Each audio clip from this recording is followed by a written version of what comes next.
Assalamualaikum warahmatullahi wabarakatuh.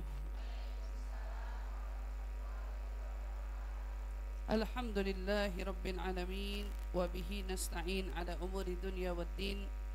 Wassalatu wassalam ala asyrafil anbiya wal mursalin sayyidina wa habibina wa syafi'ina wa qurrati a'yunina Muhammadin sallallahu alaihi wa ala alihi wa sahbihi wa sallam. Subhanaka la ilma lana illa ma 'allamtana innaka antal alimul hakim. Rabbi zidna ilma warzuqna fahma amin ya rabbal alamin. Allahumma inna nas'aluka ilman ladunni wal mashrab safil hani ya wahhab ya ghani. Allahumma inna nas'aluka ilman ladunni wal mashrab safil hani ya wahhab ya ghani. Allahumma inna nas'aluka ilman ladunni wal mashrab safil hani ya wahhab ya ghani. نويت التعلم والتعليم والنفع والانتفاع والمذاكرة والتذكير والإفادة والاستفادة والحث على التمسك بكتاب الله وسنة رسول الله صلى الله عليه وسلم والدعاء إلى الهدى والدلالة على الخير ابتغاء مرضاته وقربه وثوابه وحسن الخاتمة مع اللطف والعافية والصلاح العاقبة برحمتك يا أرحم الراحمين. Amin amin ya rabbal alamin.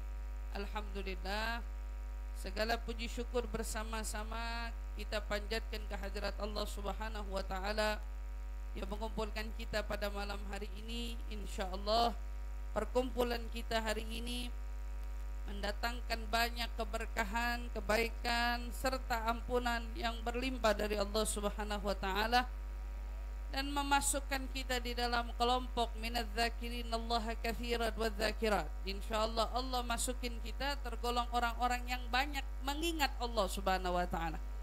Di antara kalangan para wanita, kita salah satu yang termasuk banyak mengingat Allah, banyak berzikir menyebut nama Allah. Dengan kita duduk di majelis taklim, duduk di majelis ilmu, duduk di majelis sholawat, insyaallah kita semua tergolong orang-orang yang gemar berzikir kepada Allah Subhanahu wa taala.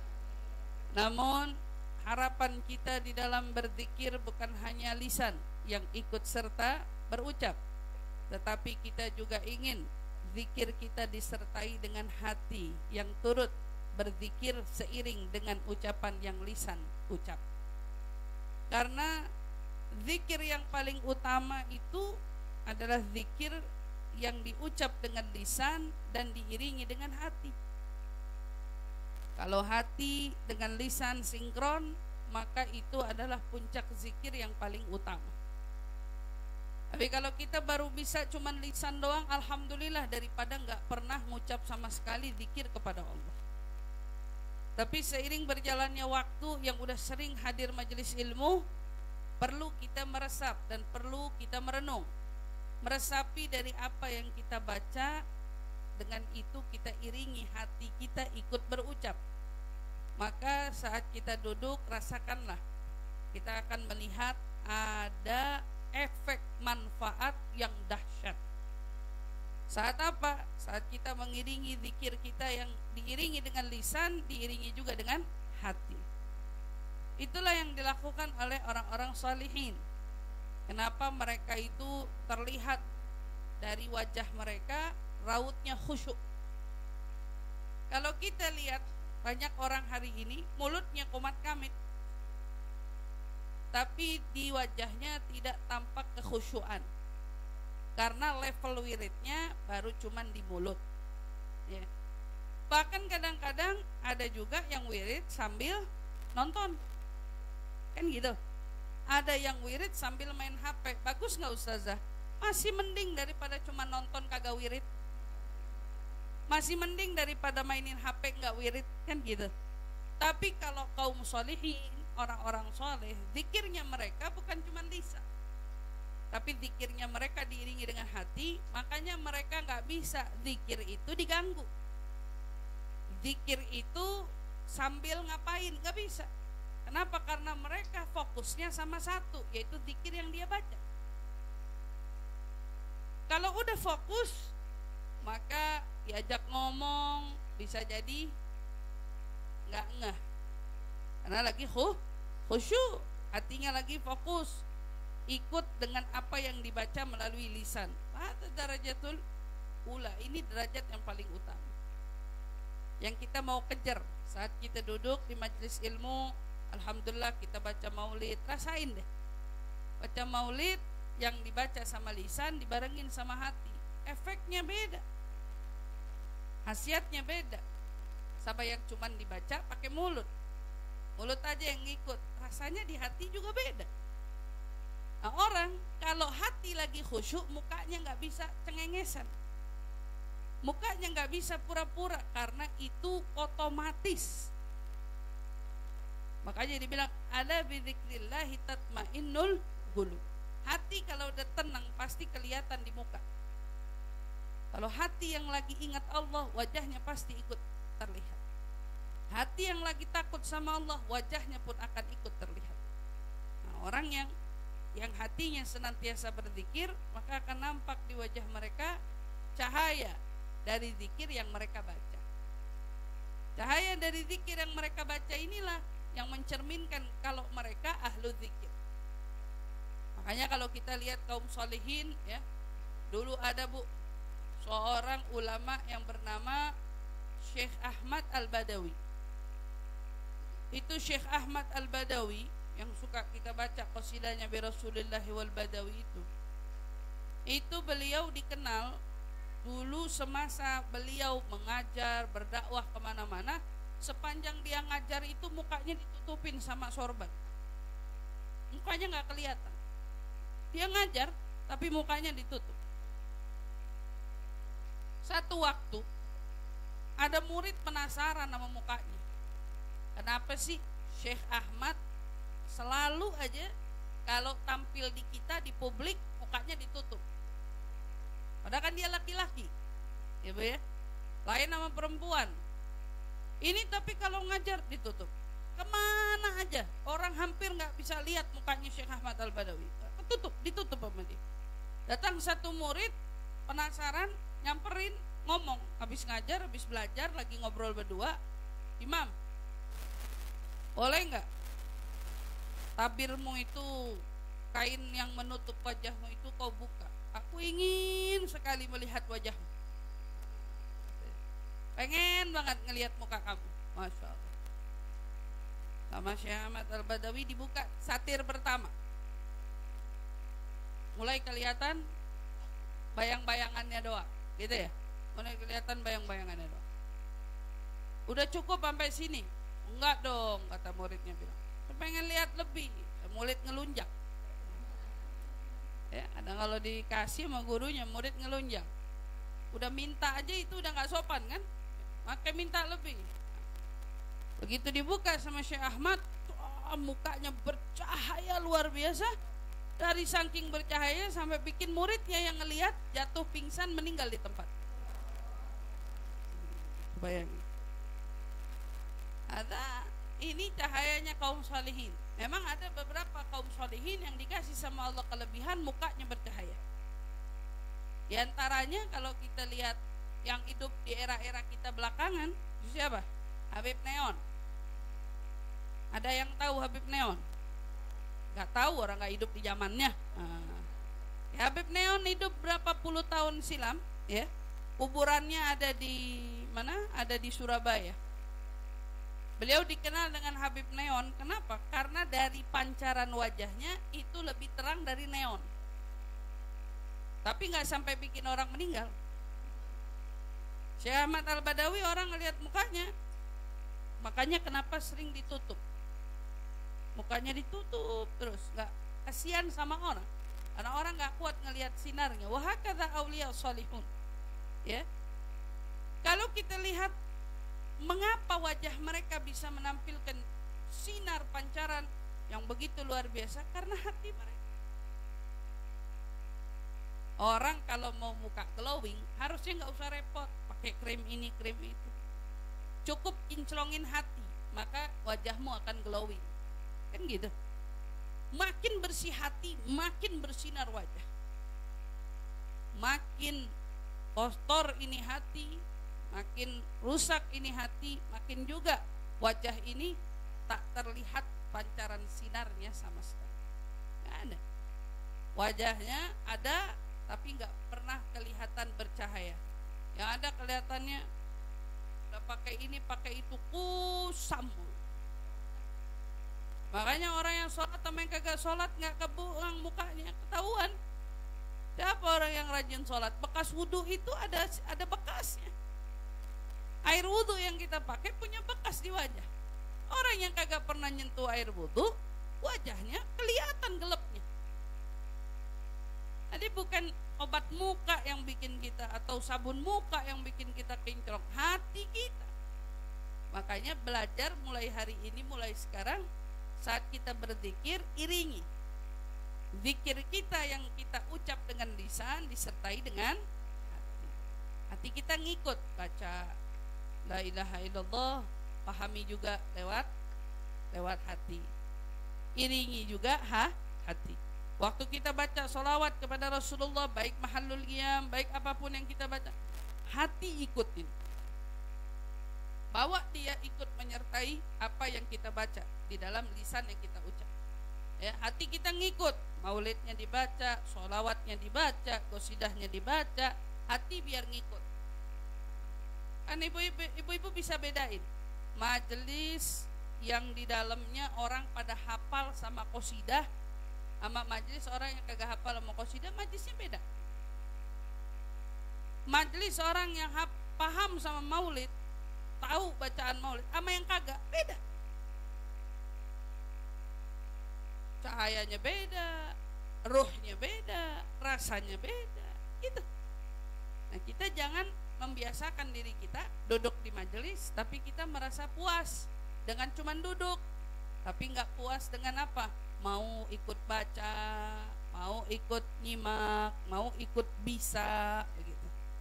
Makanya kenapa orang-orang tua kita dulu mulai pengajiannya dari skala kecil, 10 orang, 15 orang, 10 orang, 15 orang itu belajar gimana caranya baca Barzanji, gimana caranya baca Syarafal Anam, gimana bacanya Maulid Tiba, diajarin kan ngeliling tuh. Skala kecil pengajiannya, tapi rutin. Semuanya pada bisa baca. Hari ini Maulid kita skala besar. Yang datang nggak pernah tanggung-tanggung, apalagi kalau udah bulan Maulid. Sampai semua tempat semuanya kewalahan sama umat. Tapi justru majelis yang skala besar itu tidak sebegitunya. Yang jadi pertanyaan, tidak sebegitunya maulid yang dibaca oleh kita hari ini juga melekat di hati mereka, melekat di memori mereka. Artinya kira-kira kita kalau nggak pegang buku maulid kewalahan, ini sampai di mana bacanya pasal apa kita nggak. Tapi orang dulu kalau maulid Syarafal Anam dibaca pasal keberapa ini, 2 sebelum diam, tahu dia nggak pakai lihat buku. Pasal berapa ini, tahu dia sampai di mana bacaannya. Itu sebabnya apa? Dulu pengajian mereka skala kecil, tapi konsentrasi mendidik orang-orang yang membaca diiringi dengan hati yang ikut baca. Hari ini kita juga jangan mau kalah. Majelis kita dengan skala besar, bacaan yang rutin dibaca. Alhamdulillah kan pengajian di sini setiap malam Jumat, ya. Walaupun berganti-ganti gurunya, tetapi kan hampir kurang lebih bacaannya sama. Nah, harusnya itu jauh lebih mudah untuk lebih melekat di dalam hati kita, di dalam bacaan kita, yang menyertai kita untuk turut ingin memahami makna yang tersirat di dalam apa yang kita baca. Insya Allah mudah-mudahan dengan itu semua kita ngaji, hati kita ngikut, bacaan kita ngikut, insya Allah makin membuat kita semakin lagi dipenuhi hati kita dengan cahaya zikir kepada Allah Subhanahu wa ta'ala. Insya Allah, amin ya rabbal alamin. Kita mau lanjut daripada kajian kitab Miftahus Sarair Kanzul Khair lil Imam Sayyidina Fakhrul Wujud Syekh Abu Bakar bin Salim rahimahullahu ta'ala wa nafa'ana bihi wa bi'ulumi fid dharain amin.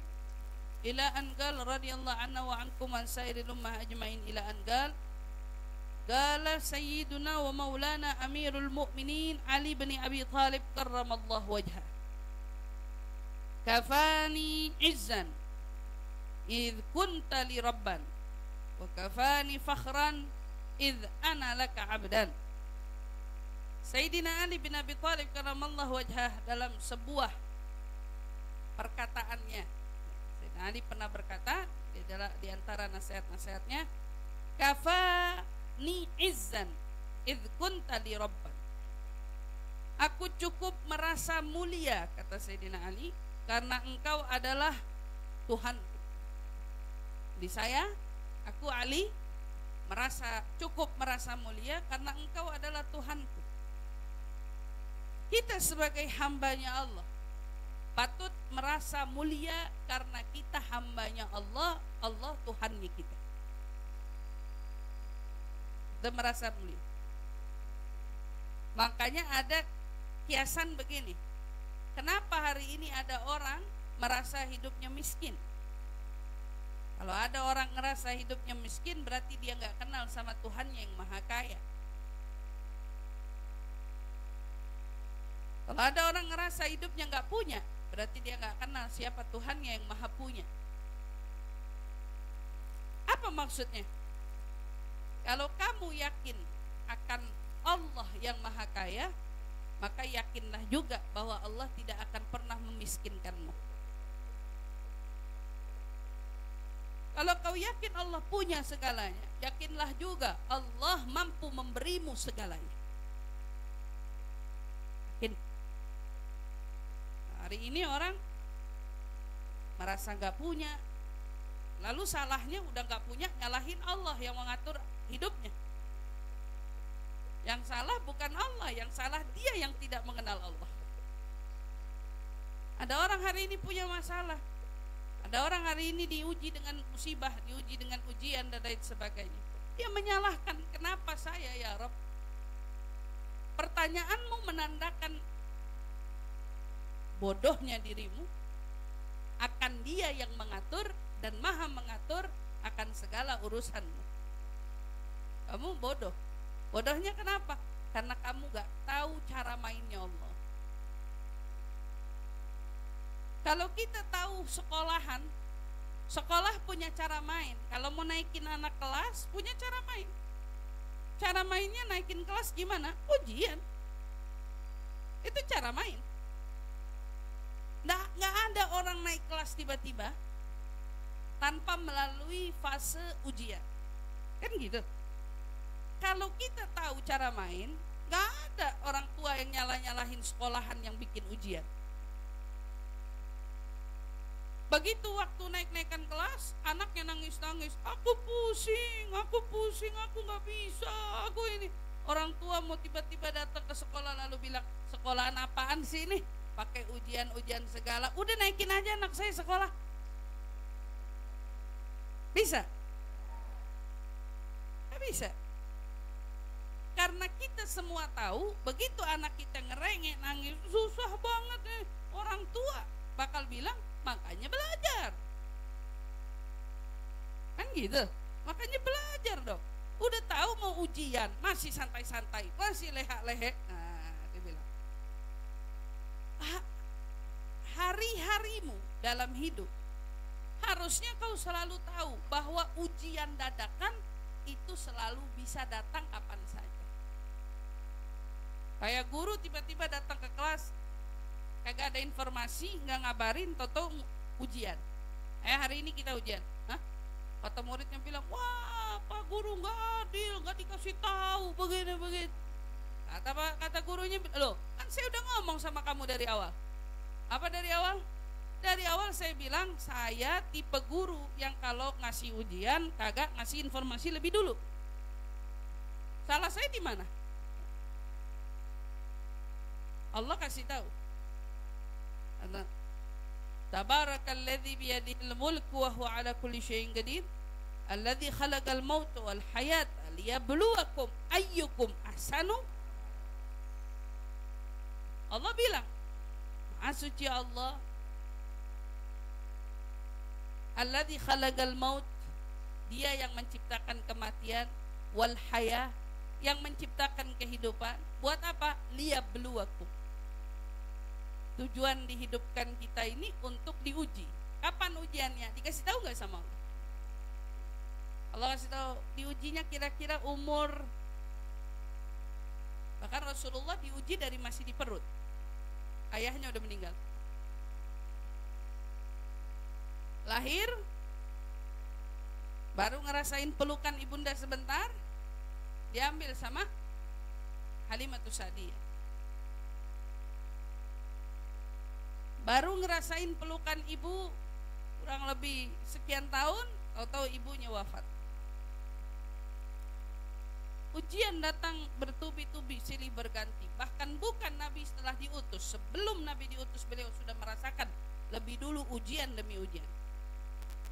Kalau kita tahu cara mainnya Allah, kita gak bakal berkeluh kesah dengan apa yang terjadi pada hidup kita. Allah yang sudah beritahu liyabluwakum. Salahnya Allah di mana? Kalau tiba-tiba kita diuji, gak ada yang salah. Dan ujian bisa jadi berbeda-beda. Sekarang tinggal kitanya tahu nggak cara mainnya Allah. Makin kita tahu cara mainnya, makin kita paham. Dan saat kita yakin Allah yang memberikan kita ujian, Allah juga yang memegang jawaban. Allah juga yang akan memberitahukan kita jalan keluar. Suruh minta sama Allah. Bahkan kita dikasih tahu, inna ma'al usri yusra, fa inna ma'al usri.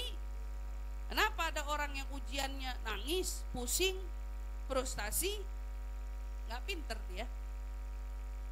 Dan kenapa ada orang yang jalanin ujiannya ringan, santai, bahkan sambil senyum, bisa sambil jalan-jalan, bisa sambil pergi kemana-mana. Nggak kayak anak-anak yang begitu ujian, hari ini aneh kagak bisa diganggu ya, bulan depan soalnya ujian. Enggak. Kenapa? Karena dia pinter, dia menguasai. Orang saleh, kamu kira yang jadi wali itu gak diuji? Diuji semua.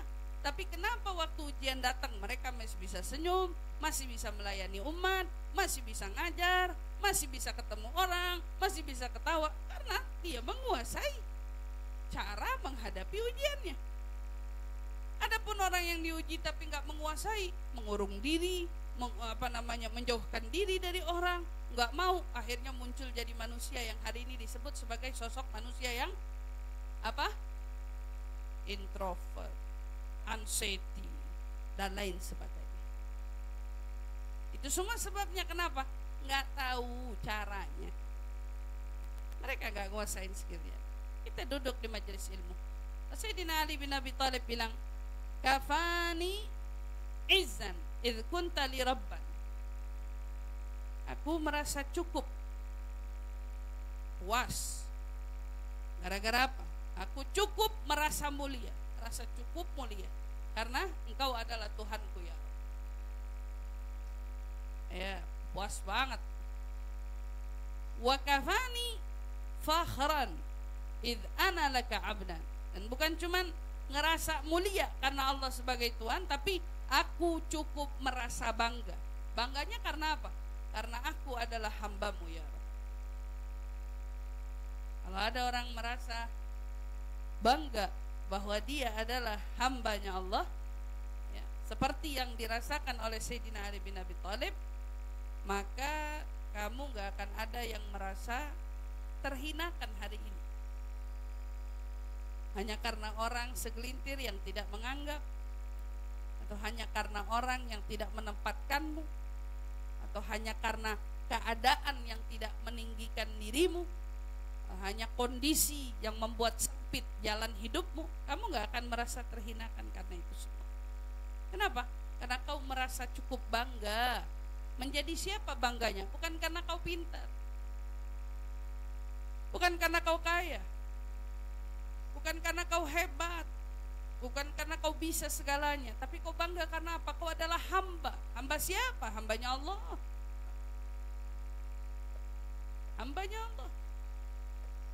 Kalau hari ini ada orang yang merasa bangga misalnya karena dia dekat dengan orang penting, padahal cuman misalnya pesuruhnya, cuman karyawannya, cuman bawahannya gitu ya misalnya. Kau sudah sangat-sangat merasa bangga.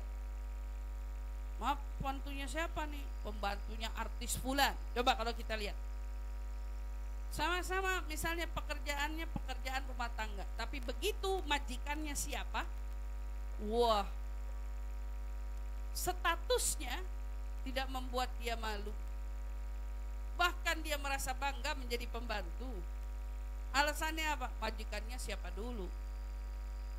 Oh, majikannya artis tenar, misalnya sultan. Dipanggil di dunia luar sultan, sultannya ini, sultannya itu. Kamu siapa? Saya pembantunya, saya asisten rumah tangganya, saya yang ngasuh anaknya. Bangganya kayak gimana? Bangga banget. Karena bangga, dia bangga. Karena apa? Karena dia menjadi pembantu seorang yang terpandang. Apa kita nggak cukup merasa bangga kau menjadi hambanya siapa dulu? Kurang tinggi apa Allah? Kurang mulia apa Allah? Kurang luhur apa Allah? Harusnya nggak ada orang yang boleh merasa rendah diri. Kayak siapalah saya? Siapalah saya? Kamu hambanya Allah. Kemarin ada orang, saya lagi datang ke acara, saya lagi duduk, orangnya bilang, doain ya, biar acaranya lancar, biar ini biar itu. Oh ya, khair, insyaallah lancar. Kurang lancar apa? Acara sebesar ini masa nggak lancar? Saya bilang. Jawaban, ya apalah saya, katanya. Siapalah saya yang bisa begini. Kelar acara, saya mau pulang, salaman, saya bilang, tadi kamu tanya siapalah kamu? Saya jawab, kamu hambanya Allah, kamu umatnya Rasulullah. Apa kamu gak cukup merasa bangga dengan titelmu itu? Apa orang harus punya jadi siapa dulu? Mana anta? Anta Abdullah, kamu hambanya Allah. Wa anta ummatu Rasulullah, kamu umatnya Rasulullah. Dengan itu aja kayaknya kita mau bangga seumur hidup lebih dari cukup. Ente gak punya apa-apa gak apa-apa, tapi titelmu hamba Allah.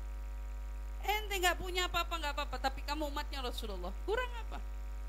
Harusnya nikmat ini sudah cukup buat kita senyum seumur hidup. Tahu kita hamba Allah, tahu kita umatnya Rasulullah. Pamani balik, kita gak peduli mau rumah kita sempit, mau rumah kita kecil, mau kita gak dianggap sama orang, mau kita apa, tapi kita bangga karena kita ana Abdullah, saya hambanya Allah. Wa ana umat Rasulullah, dan saya umatnya Rasulullah. Ada nikmat. Tunggu kata-kata Sayyidina Ali bin Abi Thalib nyentil kita banget. Anta kama uhib fawafiqni lima tuhib, anta kama urid fawafiqni lima turid. Nah, doa Sayyidina Ali, doa sama Allah Subhanahu wa taala, ya Rabb, engkau seperti yang kucintai. Allah enggak ada cacat, enggak ada kurang. Allah Maha Zat yang maha sempurna. Engkau seperti yang aku cintai, maka berilah aku taufik untuk melakukan perbuatan yang engkau cintai. Ya Rabb, engkau adalah zat yang sempurna, engkau adalah zat yang aku cintai. Ya, gak ada lagi kalau ibarat kata Sayyidina Ali. Maka tolong tuntun aku, bimbing aku, berikan aku taufik untuk selalu melakukan perbuatan yang engkau cintai. Artinya karena kita tahu Allah adalah yang segalanya, buat apa kita ini hari ini nyari apa? Nyari buka di depan orang. Kalau mau ngelakuin sesuatu jangan yang orang suka. Lakukan sesuatu yang Allah suka. Lakukanlah sesuatu yang membuat Allah suka. Hari ini orang sibuk ya, melakukan banyak hal, bahkan seringkali menjalani hidup dipenuhi dengan tameng, dipenuhi dengan topeng, sehingga membuat dia gak bisa jadi dirinya, gak bisa menjadi rupa aslinya. Kadang ada orang di luar bertingkah bukan aslinya dia, ketemu orang ramah, nyampe rumah kayak semua topengnya dibuka. Suaminya tahu dia, anaknya tahu watak aslinya dia, keluarganya tahu watak aslinya dia, orang dalam tahu watak aslinya dia. Begitu ngelihat dia baik di depan orang, bohong banget, pura-pura banget, begitu kan? Yang jadi pertanyaan, kenapa ada orang begitu? Kenapa ada orang manis di luar, busuk di dalam? Atau ada orang ramah di luar tapi semena-mena di dalam? Sama orang cengar-cengir, senyum, ramah kelihatan, tapi begitu di dalam ngomongnya kasar. Kenapa? Kok bisa ada orang begitu? Karena terlalu peduli dengan persepsi, terlalu khawatir dengan penilaian orang, takut dengan anggapan orang, makanya hidupnya berpura-pura. Kalau mau pura-pura, jangan cuma di luar, pura-pura juga di dalam. Karena orang yang paling berhak menerima sikap baikmu, orang dalammu. Kalau ente bisa senyum sama orang, apalagi orang di dalam. Kalau ente bisa nyengir ramah tamah sama orang, apalagi di dalam. Ya ibaratnya kalau kita istri udah kerja nih di rumah, di luar capek, apalagi kalau kerja jadi operator, ya selamat pagi ya gitu ya, ngomongnya kan manis banget ya.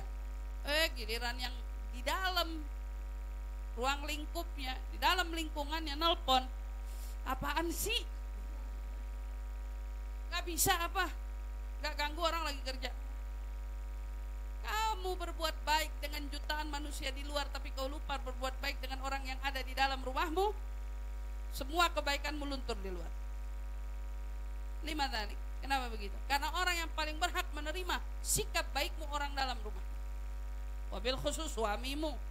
Kalau ente bisa nyengir depan orang, suami ente lebih pantas ente nyengirin. Suami kamu lebih pantas ente senyumin daripada orang.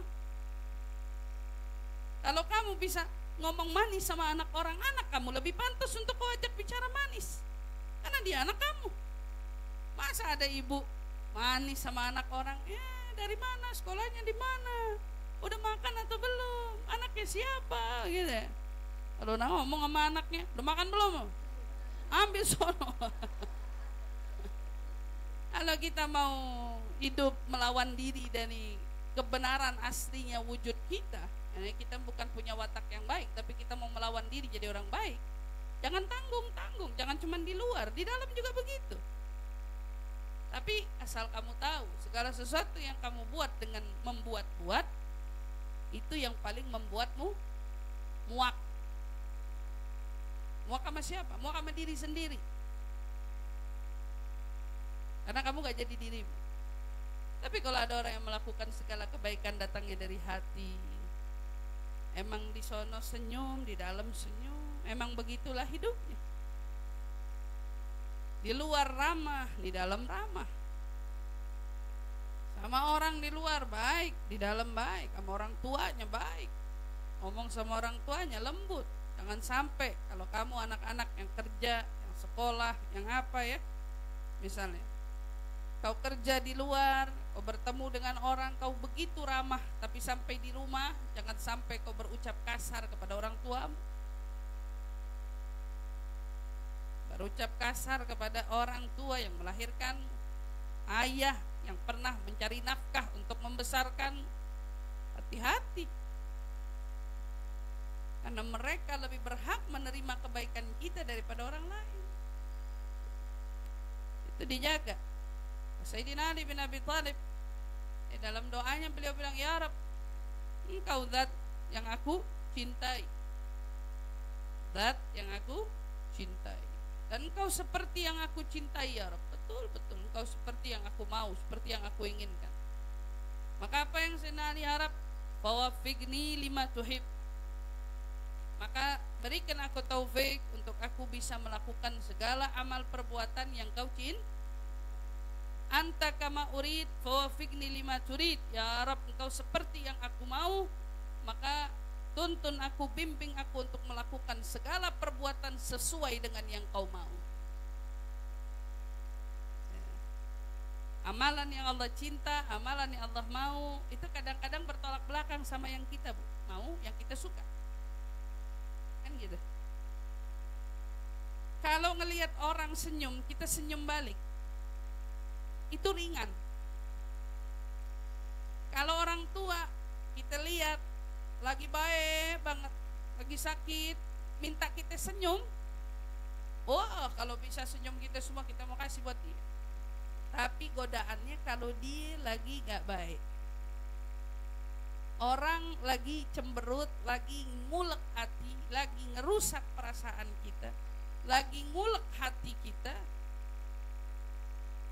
kita diminta sama Allah bagaimana sama dia? Yang Allah mau untuk kita apa? Sama orang bersikap baik, bukan? Sama orang yang jahat sama kita. Bertentangan gak sama nurani kita? Bertentangan sama batin kita. Saya gak mau senyum depan suami yang habis ngeselin. Gimana? Depan suami yang habis ngomongnya gak enak sama kita. Gimana? Berat rasanya, batin kita bertentangan. Tapi yang jadi soal ini bukan tentang senyum nyenengin suami, tapi ini tentang melakukan perbuatan yang Allah cintai. Ini tentang melakukan perbuatan yang Allah mau untuk kita lakukan. Maka saat kita mendapati orang yang gak sesuai dengan kita, memaksa diri untuk senyum, itu kapan kita mampu? Saat Allah memberimu taufik untuk begitu. Makanya kita gak heran ngelihat kok banyak orang yang kalau dicemberutin cemberut balik. Ya iya, orang belum dapat taufik. Ada orang diminta untuk berbuat ramah baik kepada orang yang jutek sama dia, dia balik jutek, ya wajar, Allah belum kasih dia taufik. Tapi kalau kita hari ini mau belajar, ada yang jutekin kita tapi kita mau senyumin dia, ada yang pelengosin kita tapi kita mau samperin dia. Kenapa kuncinya? Karena kita tahu ini amal perbuatan yang Allah cinta dan Allah mau kita lakukan. Yang Allah cinta dan Allah mau kita lakukan. Tetap senyum sama suami, Allah cinta dan Allah mau kita melakukan itu. Sama orang tua lagi ngomel-ngomel, kamu jadi anak makanya besok-besok begini begitu. Panas kuping. Anak Gen Z hari ini maknya ngomong begitu, masuk kamar banting pintu gak keluar sampai sore. Bisa jadi sampai pagi. Keluar begitu mau sekolah, begitu mau keluar rumah, keluar. Makan Gojek, gak butuh masakan maknya, udah bisa, secara dikasih uang jajan. Anak-anak sekarang, pada saat itu datang orang tua kebetulan gak sesuai dengan yang kita mau. Lagi mungkin ada yang salah, bisa jadi kita sendiri yang bikin orang tua jadi ngoceh, gak kelar-kelar, marah-marah gak kelar-kelar. Bisa jadi kita yang salah. Tapi memang udah dia nahanin kita kali, udah gak tahu berapa tahun mendem, kesel sama kita. Jadi Bon ngelihat kita pengen marah aja. Ya, anak gimana? Anak marah balik. Apa itu yang Allah mau? Anak ngurung diri di kamar, banting pintu, katanya ngindarin cekcok. Apa itu yang Allah mau? Daripada keluar kurang ajar, mendingan di kamar aja ngurung diri. Apa itu yang Allah mau? Bukan itu yang Allah mau. Yang Allah mau apa? Datangi dia, minta maaf padanya, cium tangannya, hormati dia, katakan ucapan yang baik kepadanya. Itu yang Allah mau. Dan itu yang Allah cintai. Saat kita mendorong, melawan diri dari hawa nafsu yang kita mau, kita lawan, di situ letaknya kau sedang melakukan sesuatu yang Allah mau dan Allah cintai. Dorongan hawa nafsu bilang apa? Ke kamar aja, ngapain? Daripada ngadepin orang tua ngomel mulu, kata hawa nafsu.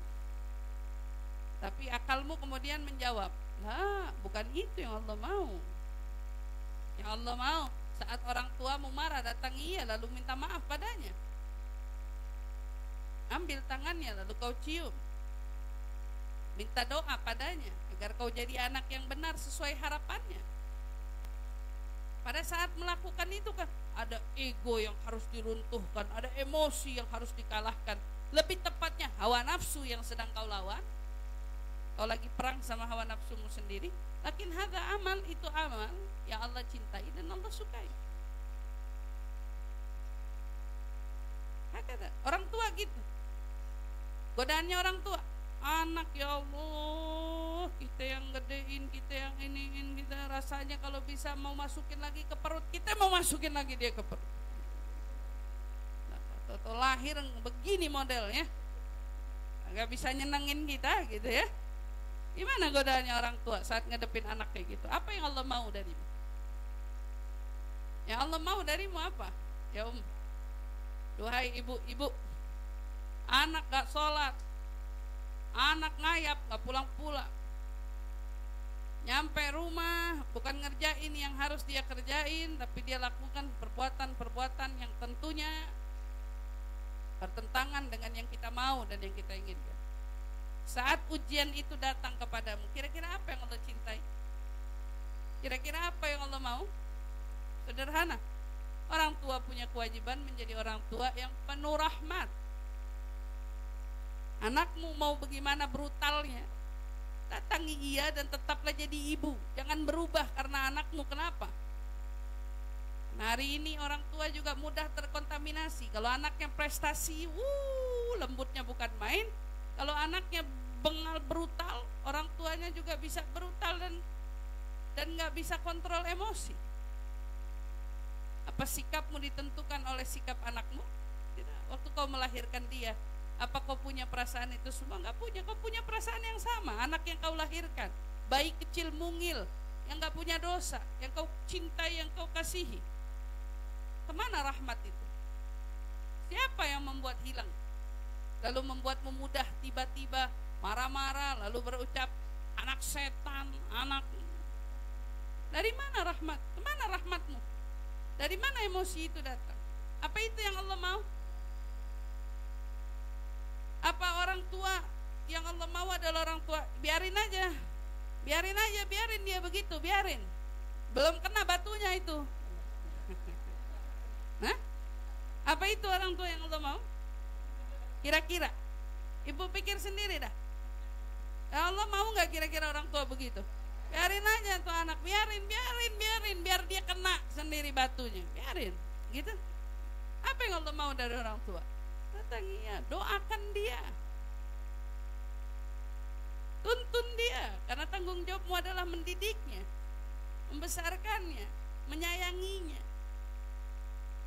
mengarahkannya, mendidiknya dengan didikan yang benar, ajaran-ajaran yang dibawa oleh Allah dan Rasulnya, begitu kan? Masya Allah, itu ilmu. Nah, dari situ ya berarti belajar untuk menjadikan apa yang Allah cintai dan Allah inginkan adalah sesuatu yang kita kejar. Itu yang jadi tujuan kita.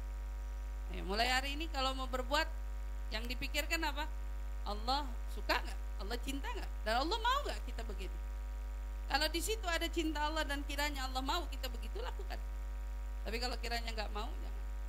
Kesel sama siapa? Sama pasangan, batin banget rasanya. Tanya dulu, ya Allah mau apa? Kira-kira kalau kejadiannya kayak gini, Allah maunya kita gimana? Di saat kesel ngelihat orang tua, tanya dulu, Allah maunya apa? Al-Quran, Al-Quran sudah ngajarin semua dan itu jelas. Saat kita lihat anak kita nggak sesuai dengan yang kita harap, jelas. Teman kita berbuat sesuatu jelas yang kita gak suka, kira-kira Allah yang Allah mau dan Allah cintai kita berbuat apa? Semua jelas. Maka jangan lakukan selain daripada itu. Dan saat kita melakukan itu, alhamdulillah, artinya Allah berikan kita taufiknya agar kita bisa senantiasa melakukan perbuatan yang Dia cintai dan Dia mau. Insyaallah Allah anugerahkan kepada kita semua kenikmatan bisa beramal, berbuat sesuai dengan yang Allah cintai dan Allah inginkan. Amin ya rabbal. Kita belajar sampai sini dulu. Insyaallah kita akan lanjut lagi di dalam pertemuan kita selanjutnya. Mudah-mudahan insyaallah ketemu lagi kapan nih?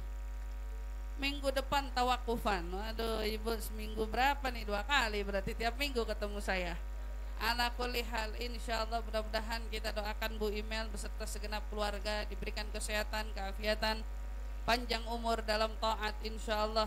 Allah limpahkan rezeki yang berlipat insyaallah dengan keberkahan dan insyaallah mudah-mudahan majelisnya dipenuhi dengan jamaah yang istiqamah. Amin ya rabbal. Mudah-mudahan yang sakit-sakit di antara kita Allah angkat penyakitnya, sembuhkan segala sakit-sakitnya berkat maulid yang dibaca dan berkat majlis yang kita datangi. Amin ya rabbal alamin. Ala hadhihi niyyah wa kulli niyatin salihah wa ila hadratin nabi al-Fatihah.